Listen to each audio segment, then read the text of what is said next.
entire American voter public that is like interested in voting turns around and says like, yeah, I like that the Democratic Party, which are supposed to be the adults in the room, cannot get their ducks in a row, cannot get their shit in order before the goddamn convention.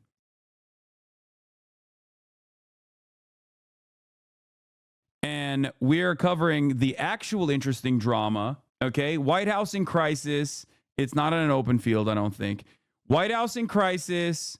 We're going to be talking about Brandon. We're going to be doing Brandon Watch, okay? It's Brandon Watch time, baby. Sorry, don't give a shit about Donald Trump speaking, okay? Dozens of vulnerable Democrats are now calling on Biden to drop out of the race, fearing his support will affect them in their hotly contested down-ballot races. So let's take a look at who's pulling back from Joe Biden.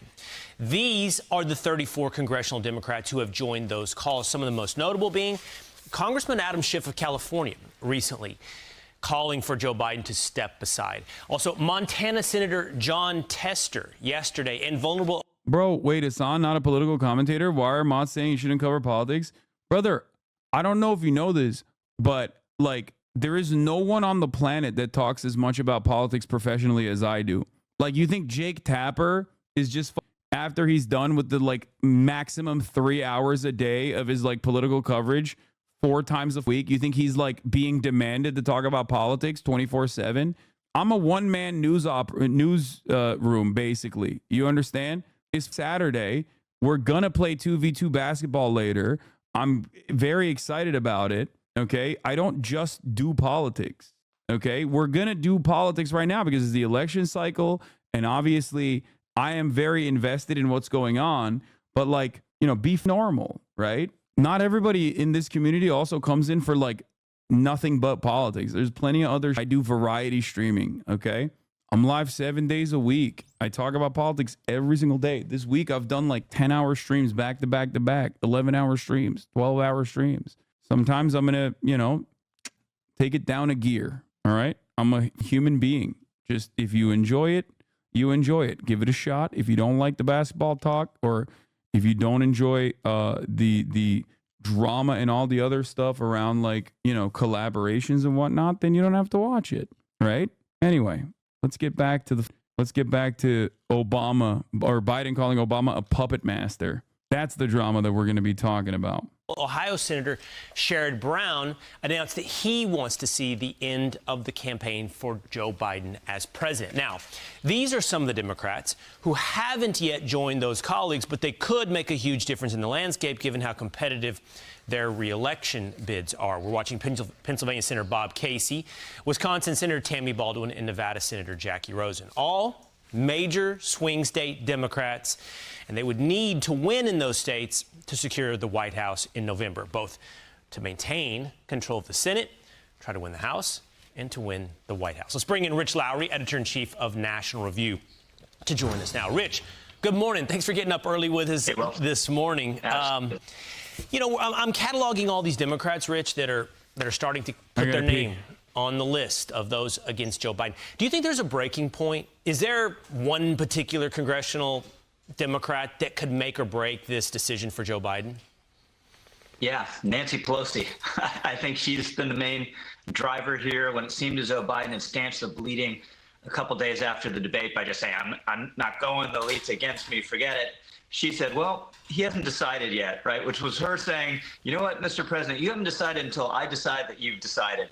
So I think she kept this open. I think she's pushing it. I think she realizes he's a disaster. And the stages are, Will, first they went Schumer, Pelosi, Jeffries privately to Biden and basically told him to go. Then they leaked. When he didn't go, then they leaked that they told him to go. And the next step is one of them going public. And that's when it really may be unsustainable. But I would expect, you know, the frontline Democrats that you're talking about, all those dominoes seem to be falling. I mean, it's very notable. Sherrod Brown, no one's fool. You got to be pretty shrewd Democrat to survive in Ohio now, saying, look, Joe, this just isn't sustainable. Well, Rich, even if Pelosi or Schumer or Jeffries goes public, that's the next card to play. And then reports are that Barack Obama is doing things behind the scenes. I think the question becomes, though, even with all of that, Rich, is it enough? Because it is Joe Biden's call. The reports are he gets sort of his hackles up. He gets upset if you push him. So can he withstand all this pressure? I mean, if he wants to, in theory, yes, right? I mean, there's no lever. You can just say no. But this is a big game of chicken, and has been since the debate, Will, with Biden saying, you know, I'm just going to plow ahead, and if you want to kneecap me in public, you're just making your inevitable nominee weaker against Donald Trump, this guy you hate and fear. So you better just get on board because I'm plowing ahead. And then with the Democratic Party saying, you know what, even if you say you're still running, we're going to make it a worthless nomination for you because we're going to publicly condemn you. The fundraising is going to dry up. The activists are going away. So you can say you're still running, Joe, but it'd be worthless to you. And I do think the Democratic Party seems to be winning that game of chicken at the moment.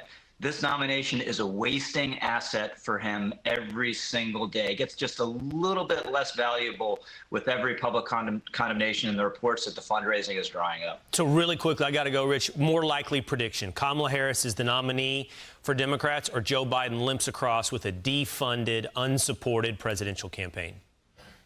As of this moment, I would bet on Kamala Harris. All right. Rich Lowry, National Review. Yeah, I think it's pretty.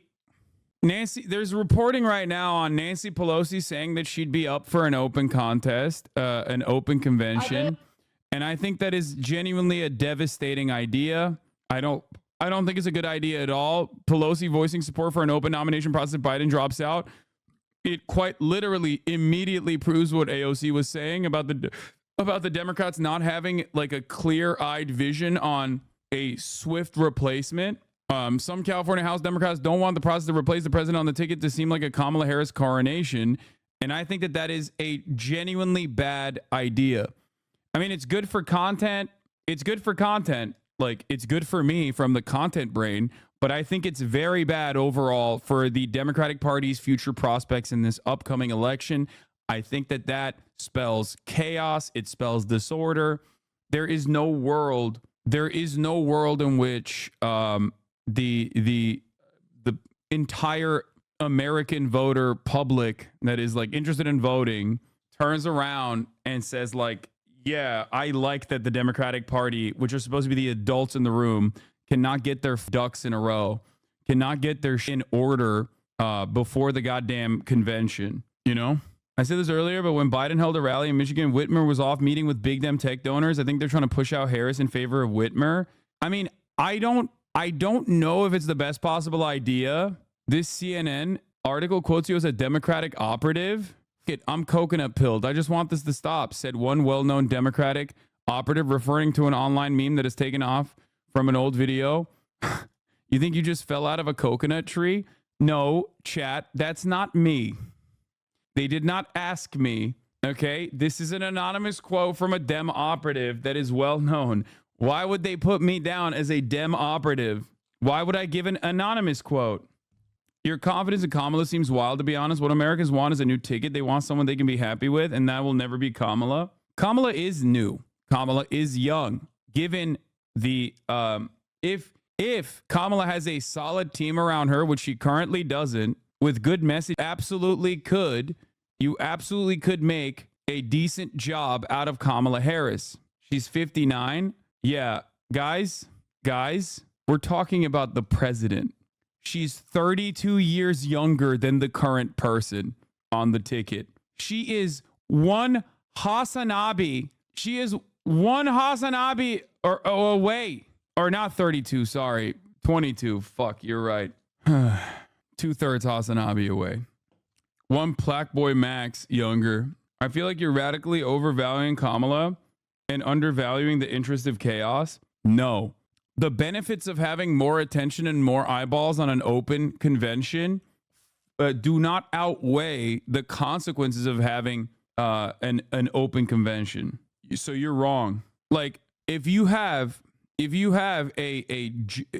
think this is chaotic, an open convention where like everyone is talking about, oh my God, the Democrats finally got their wishes. They finally got Joe Biden out, but now they can't even have a consensus candidate. That is real chaos. You have not seen real chaos until you see what that looks like in the media. That plays itself out. That plays itself out as like total disorder, okay? Full tilt. Right now, there's like a little bit of will he, won't he situation. There's a little bit of interest, okay? But if they were to replace the ticket immediately, swiftly, and then start moving on and be like, this is the new party, this is the new modus operandi, we're going to go in a, we're going to take it to the next level. We're going to take Joe Biden's vision and legacy, and we're going to take it across the finish line, and we're going to do even more than we did before. And they have solid messaging around it, and there's clarity, okay? And there is confidence. That's very different than like literally in the middle of August, at the end of August, still not having a candidate. I think that it is like, I think that absolutely rips away the final, like the limited amount of confidence that people might have that the Democratic Party is still like, doing the right thing and are the adults in the room. Because you have to remember, the Democratic Party being the adults in the room is the number one benefit that they have over the Republicans. The Republicans are always chaotic. The Republicans are basically violent in their legislative agenda, but also beyond that, they can't figure out which direction they want to go in. Some of them try to be more moderate. Others are openly being contentious and openly being aggressive towards women's bodily autonomy in ways that remind people that they took away abortion, So people look to the Democratic Party as the party that's going to defend democracy. People look to the Republican Party as the party, whether good or bad, as the party that's going to do their willing, okay, do their bidding, and follow through on their agenda, no matter how chaotic and undemocratic that agenda might be. Absolute brain dead takes. Biden dropping out now is literally handing Trump the election. So absolutely zero evidence beyond this. Just simply coming in here with a little bit of heat and just dropping that in here. Like you just came in here with zero analysis and just vibes, okay? Just came in here hot and was like, no, you don't understand. The 82-year-old that everyone understands is brain capacity is deteriorated is actually the best possible person. If they do a quick swap out, it won't work, dude. Nah, dude, you're so stupid. But thank you. Thank you for your input. What about the 13 keys, professor? Stop, dude, please. Are you guys joking? Is this a 3-minute ad break debate? Is that what it is? Is that what's happening? Sad but sleepy. Thank you for the 5 community gifted subs, allowing 5 people to no longer see the ads. Bolshevik 98. Thank you for the 5 gifted subs as well. Top of the coconut. Yeah. Well, top of the hour. It is coconut time. Just kidding. It's 3-minute ad break time. Sad but sleepy. Thank you for the 5 tier 1 gifted subs. Here's a 3-minute ad break now. Kamala Harris also brings back certain demographics immediately into question. Like the average American doesn't think as much as you guys do about politics. That's something you have to remember. I love this chatter, said the commies. And the average Gen Zer even is going to be like, oh yeah, that's a younger person. I'm interested. I'm invested. That's why I say what Kamala Harris does, if she is appointed as the nominee, is very important in terms of messaging. Very, very important in terms of messaging. Because like when people are locked in and they go, oh, this is a new fresh face. This is a more vibrant candidate, is a more dynamic candidate. Then she has to play that part. Then she has to play that role. If she's barred out like she's been goofing around the entire time for the past 4 years, then it's going to be harder. Easier than Joe Biden, but hard nonetheless. Because every single person that is polling for Biden right now, in every single poll that is being conducted, is going to vote for whoever the blue person is, because their motivations for voting for Biden is not because they love Biden. Their motivations for voting for Biden, as demonstrated by those exact same polls, is that they don't want Donald Trump.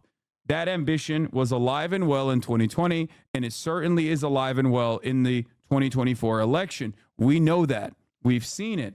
Every poll shows that reality. So no matter what, no matter who is at the top of that ticket, they have all of Biden's votes that they will secure, and plus some more on top of that. This is the calculation that I'm making. The calculation I'm making is that there are no Biden or busters in the same way that there were Bernie or busters, right? Even though those were marginal as well. This is the part where libs say you can't trust the polls. I know. If you believe that, why not have an open convention? Oh, I've told you already. The reason why I don't think an open convention is a smart idea is because then you actually do have some people who are like, well, I'm a loyalist for Newsom. It's kind of like this. Twitch streamers know not to poll which game to play next. And they just play it and they say, hey, if you like it, you watch. If you don't like it, you don't. Why? Because if you poll which game you want to play next, you will lose more people because the people that really wanted you to play one game will just out of anger not watch the other game. Okay? Not everyone, but a lot of people will turn around and go, oh, well, I voted for this game and now you're playing a different game. And you know what? Maybe I would have watched it, but I kind of don't want to watch that game that you're playing now. But beyond that, I'm trying to explain it to Twitch watchers as best as I can. But more importantly than that, I think that an open convention is dangerous an open convention is specifically dangerous because it shows that there is no consensus. Like, right now, Biden wants confidence from his party, and his party is not showing him confidence because they're seeing the polls. Okay? Biden is also relying on being able to get to the convention. True, democracy is always a bad idea. No, democracy comes after in the general election in this circumstance, but even then, it's not a real democracy.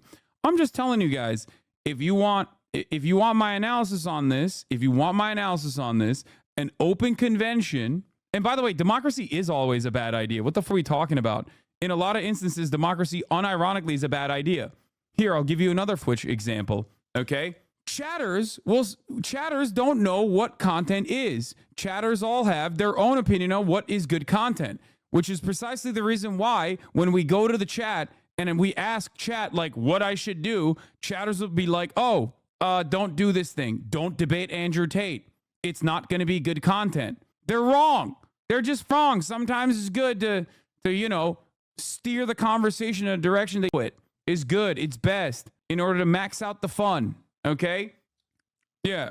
If I were to leave it up to chat, half the chat would be like, please watch this 7-hour documentary on the theory behind Maoist third worldism. Okay? Do you want that? Is that what you want? Oh, Saturday fun day. Time to watch a 3-hour documentary on Maoist Liberation Front. Sometimes it's good to limit the options, okay? And then go, what do you want? Anyway, having said that, the Democrats already did that in the primaries. They've stopped the primary process from actually occurring by literally making sure that no one else in the Democratic Party that had any viability ran against Joe Biden because they didn't want Joe Biden to go out and have to campaign in the primaries. They thought that he'd be weaker as a consequence of that. They thought that people would hear him and go, oh, he's old. That's precisely the reason why they already shut down the democracy part, okay? As vice president, I see Joe Biden when the cameras are on and when the cameras are off in the Oval Office, in the Situation Room, and on the campaign trail. Joe Biden is a leader who fights for the American people. More examples of holy she ain't gonna recover, and each bad example just compounds exponentially. Yes. So what ended up happening is in this dog primary season, when there was like no real primary, everyone was like, all right, well, Joe Biden's the candidate.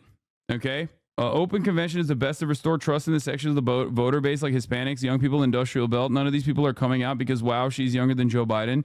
She's been thrown into a defeat with no plan. No, the reason why I think Kamala Harris is like the swift replacement ticket is because it buys time to re-triangulate the messaging around her. Okay. Because again, time is of the essence in this circumstance. Like making sure that you have time is of the essence in this situation.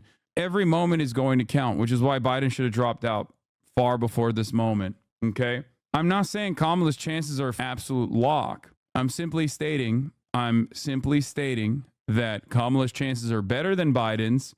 And given that this is a close contest right now, that's good enough and with only upsides. Having said that, however, if Kamala Harris is the swift replacement and then she sucks, then obviously that equation changes. Open contest, open convention, on the other hand, will create a panic environment will show that the Democrats do not have a good lineage, like a good lineup, a good succession protocol. You will have people with their own dogs in the fight. You will have people that will at a moment when, you know, the Democratic Party needs to be united, you will have people fighting against one another openly. The media will love the drama. Cenk disagrees with you on this. I know. I think he'll come around to this. Cenk has been right about the obvious need to replace Joe Biden because he's so old. Just like I was right on that front. Cenk and I have a disagreement on the open primaries. I think not open primaries, open convention. We have a difference in opinion on that front, but it doesn't matter. I'm telling you what my position is on the matter. Democrats, number one, the Democratic Party's number one benefit over the Republican Party right now is that they're supposed to be the adults in the room. The Republicans are divided. The Republicans are chaotic. The Republicans spell disorder. They're led by a guy who wants to be a dictator. These are all of the concerns that the voters have about the Republican Party, and that's why they say they're never going to vote for Donald Trump. If Democrats give up on that, if Democrats basically cast that aside, okay, if they just drop that, then they have nothing. They just have abortion. That's it. And as time passes, less and less people remember abortion and how Republicans took that away. I don't think Kamala Harris is the best possible replacement. You guys know who I think is a better replacement than Kamala Harris. I've said Gretchen Whitmer. I think J.B. Pritzker would be fine. I think there are better Democrats out there. Okay? I do. They have proven track records. They're very popular, and they could captivate the Rust Belt. Having said that, however, Kamala Harris already being on the ticket plays a major role in this situation because it's a way to basically say, well, Joe Biden, this is the person that you chose to replace you. This is the person that you said would be great as president. That's why you've made her your vice president. It's a way to also save the Democratic Party's attitude, because then you can just simply say, no, you don't understand. Joe Biden always knew that Kamala Harris would be a phenomenal president, and that's why he chose her as his VP.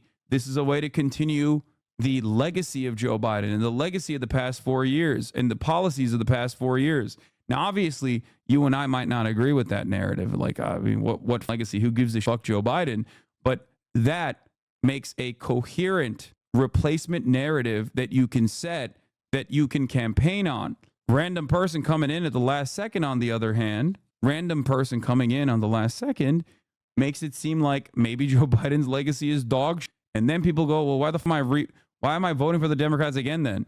Because the past 4 years, they just sucked then, I guess. They don't even have any confidence in their own administration. Why the fuck should I have confidence in them? Electoral politics, braindass. My job is to do this, okay? This is my job.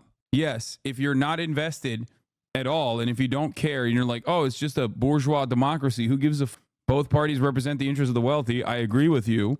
But, this isn't for you then. You know what I mean? This is not analysis that you should be even interested in remotely, because it won't move the needle for you anyway, right? But what I'm doing here is for a much larger audience of people who do care about it, who do care about elections. And of course, I'm going to be covering and I'm going to give you my analysis on the election during the election cycle. That would be crazy. Question to you, awesome person. What's more important to Biden, the Democratic Party's wins or to protect his ego? Right now, it's to protect his ego. Cenk on the open convention. Who want me? No, 100%. No, that's not correct. Okay? You can't come at Unc like that. Okay? Unc was 100% right. He never said that he was running because he thought he would win.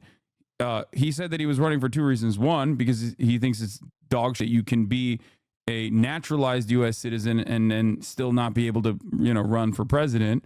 But more importantly than that, his major role was because he thought, perhaps foolishly, that if he got any votes whatsoever, he could possibly get other actually viable candidates to run against Joe Biden, because he thought Joe Biden is far too old and the voters are going to recognize it.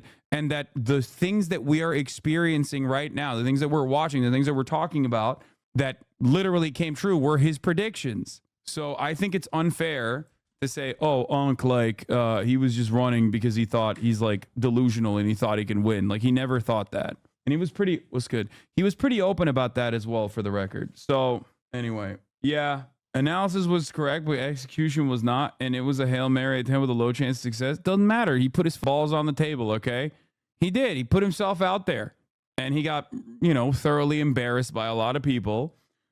But ultimately, he was 100% right. He was 100% right on the analysis. And that's what matters. He's a political commentator. Okay? It's just, that's it. Begin this half hour with our political rundown. Our White House correspondent, Mary. Women voters won't forget the GOP stripping their rights, dumbass. Oh, that's so cute and wonderful that you're saying that, because women voters are currently voting for the Democratic Party by lower margins than male voters are voting for the Republican Party. So I guess they might have forgotten. Don't come in here with this stupid ass narrative if you have no goddamn poll data to back up your statements, okay? White women voted for Donald Trump both times, okay? That's the majority of women in this country. 60% of the country is white. More than 60% of the country is white. 52% of white women voted for Donald Trump. That's a lot of people. No, not 60% of white women, 52% of white women. Alice Parks and contributing political correspondent Rachel Bade are joining us from Washington this morning. Good morning. Majority of the poll data is absolute garbage and biased anyway. Let's be real. Anyway. Okay. Anyway. Yeah. Polls are fake. You're a nerd for caring about it. Except, you know what's real? There's never an alternative, by the way. Like, it is the most reliable data available. There's nothing else. So I hate when people just go, polls are remember 2016 when you're right. That was the last time polls were But like since then, everyone always goes, polls are fake. You know what's reliable? I don't know. Nothing. They never have an alternative to draw from. They just go, polls are fake. And then that's it. There's a lot of data about people hating both parties too, and that candidates are subpar that would like an open convention. Do you think that people will act like they're on Twitter, on live TV? Is there data on the people not voting for Biden or blue, no matter who you are looking for, the adults in the room? You said so many things and I'm so confused by this statement. Maybe my brain is not processing well enough, but I don't understand what you just said. Like, I have no idea what you just said. You just yapped a little bit. You are discounting the effect of content. The straight week of news coverage that would result from an open convention would generate levels of excitement for Democrats not seen since 2020.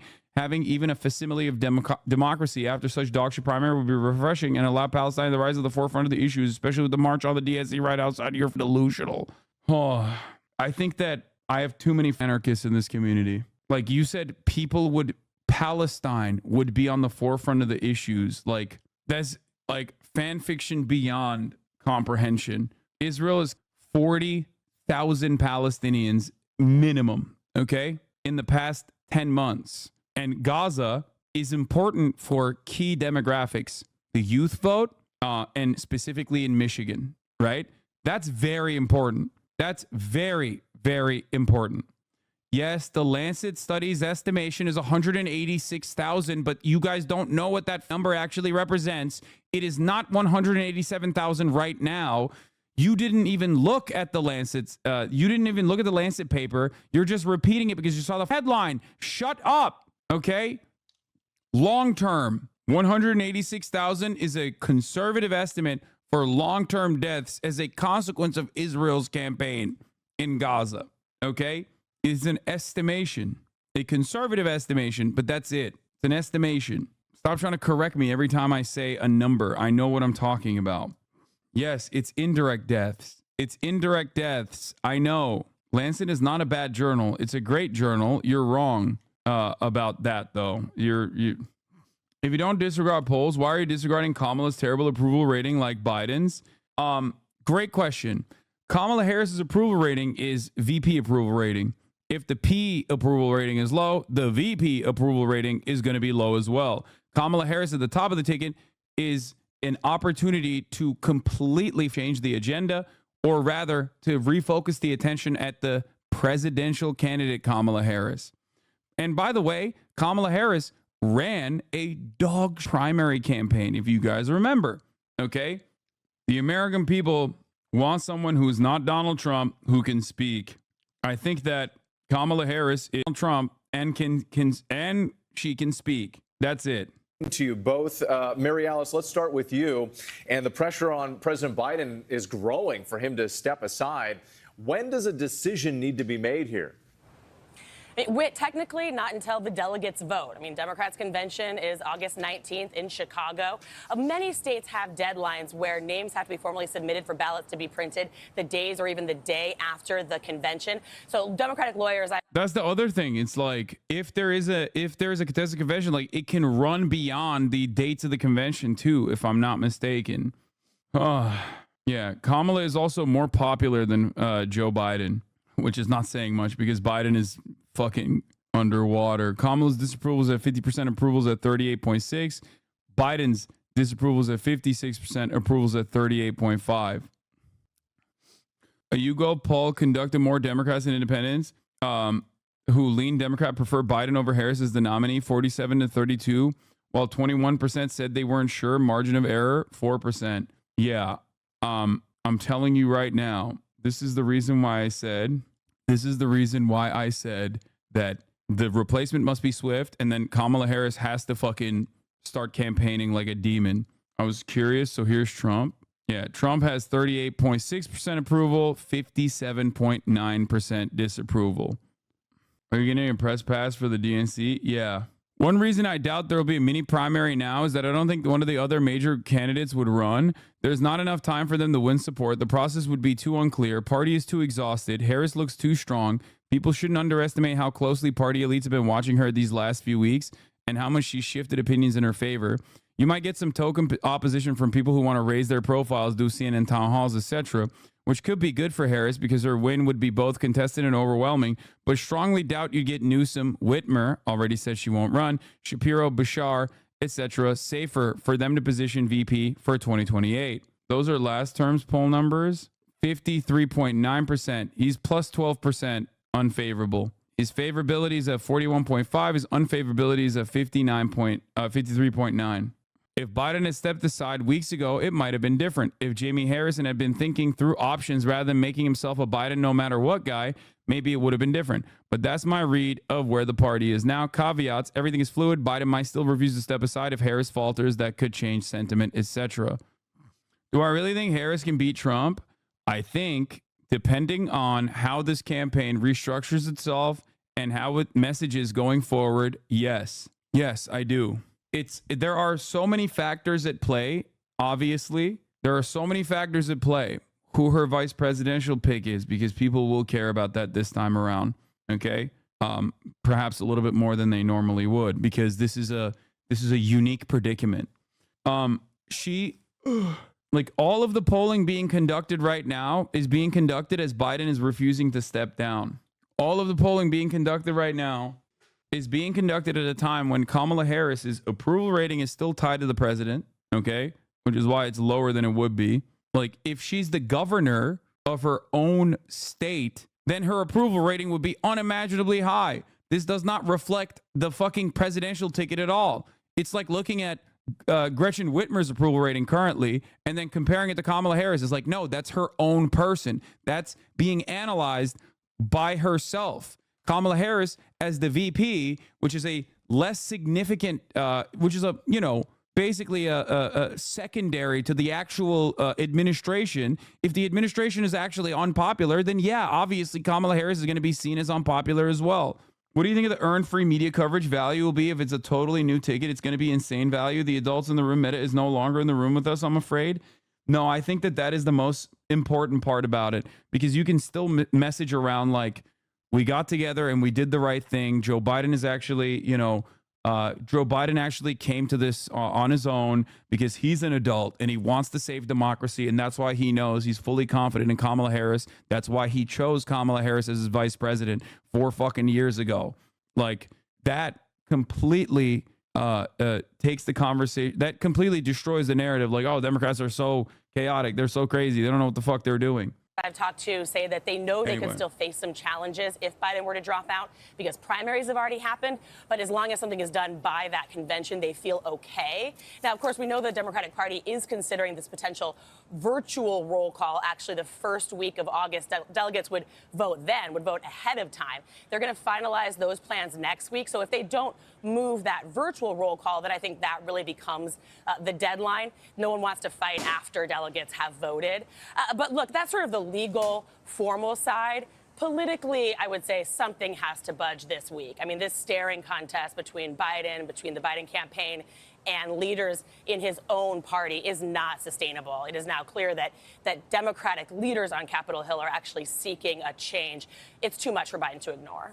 And Rachel, let's bring you in now. We just heard Mary Alice say something has to budge this week. We know dozens of Democratic lawmakers have already called for Biden to leave the ticket. What are you hearing about that? Is the president taking these calls seriously? Is he considering this? I mean, well, he certainly should be. 35 lawmakers are now on record calling for him to step aside, and more than a dozen of those actually just came out in the last 24 hours, suggesting that the momentum is very much moving against him. But I would just tell you that more than the numbers, more important than the numbers, is actually what's going on behind the scenes, this sort of unprecedented lobbying campaign by Biden's own allies in Congress who want him to go. It has basically become this staring contest and battle of wills between President Biden and Nancy Pelosi, the former speaker. She's the one who's sort of organizing behind the scenes, sort of rallying members who are concerned about Biden to come out publicly and put pressure on him behind the scenes. So, you know, these two were originally allies for a long time, and now I have been told by one of her closest folks in her inner circle that the speaker does not want to call on Biden to resign, but she will do everything in her power to make sure it happens. All right, and Mary Alice, you were in Milwaukee at the Republican National Convention this week, selling their platform to voters. That was their goal. So did they do it? Most of the week, I felt so. I mean, the momentum was there. People were excited about the pick of J.D. Vance for the running mate. They were focused on the issues. They were talking about crime and fentanyl and Israel. I mean, schools, these are issues that matter to voters. The momentum really fell out with Trump's own speech. I mean, I think that was a missed opportunity. He could have spiked the football. I mean, we are talking about Democrats in disarray. We know voters are concerned about Biden. I mean, the former president has survived an assassination attempt. That rallies, of course, people to his side. That's so and we funny. thought it was going to be a different kind of speech. We thought he was going to really make an appeal to moderates, to independent voters. But after about the first 20 minutes, it was so clearly not that. I mean, he reverted back to his typical talking points. Incredibly offensive, flat-out false language about immigrants. I mean, Americans care about the border, but when he veers into that level of conversation, talking about using the military for mass deportations, rounding up millions of people, retribution, dark language about the country, sweeping attacks on Democrats, it's frankly not the language that appeals to moderate or independent voters. There was very little policy discussion. So, again, I think it was a missed opportunity on his part. And Rachel, let's stay on Trump for a moment, because we know campaigns are not just built around the candidates, but also their opponents. So how are Republicans now responding to the Democrats' effort to push Biden out? Well, look, Republicans actually want Biden to be atop the ticket because they think they can actually beat him and that he's the best person that they have the opportunity to take down. So you have two efforts sort of going on behind the scenes. Number one, you have this talk about suing to keep Biden on the ballots in these swing states. Republicans think that there are a number of local laws and regulations they can sort of look to, point to try to use the legal system to keep Biden atop the ballot. That's weird. Perhaps that should be a inclination for those who are still holding out. I'm just saying. Perhaps any sound-minded person who wants the Democrats to win, or at least the Republicans to not win, would look at this motivation from the Republican Party and go, maybe the candidate is not the best possible candidate. You're kicking Joe Biden while he's bravely battling COVID? Yes, true. I am doing that. I don't care. Even if he tries to step aside. And there's a second thing, too. They're doing a bunch of opposition research right now behind the scenes, just in case. I mean, you saw this happen a little bit at the convention this week. A lot of Republicans attacking Vice President Kamala Harris, just in case she's the person that ends up atop the ticket. But they're also looking into Gavin Newsom, Gretchen Whitmer, and a few others, just in case they're the ones who are going to be the folks they stand off with. All right. Rachel Bade and Mary Alice Parks, thank you both so very much. Always appreciate your analysis here. Former President Trump heads back out on the campaign trail today as the Republican presidential nominee. He'll hold his first rally since the shooting this evening in the battleground state of Michigan. And he'll be accompanied for the first time by his vice president.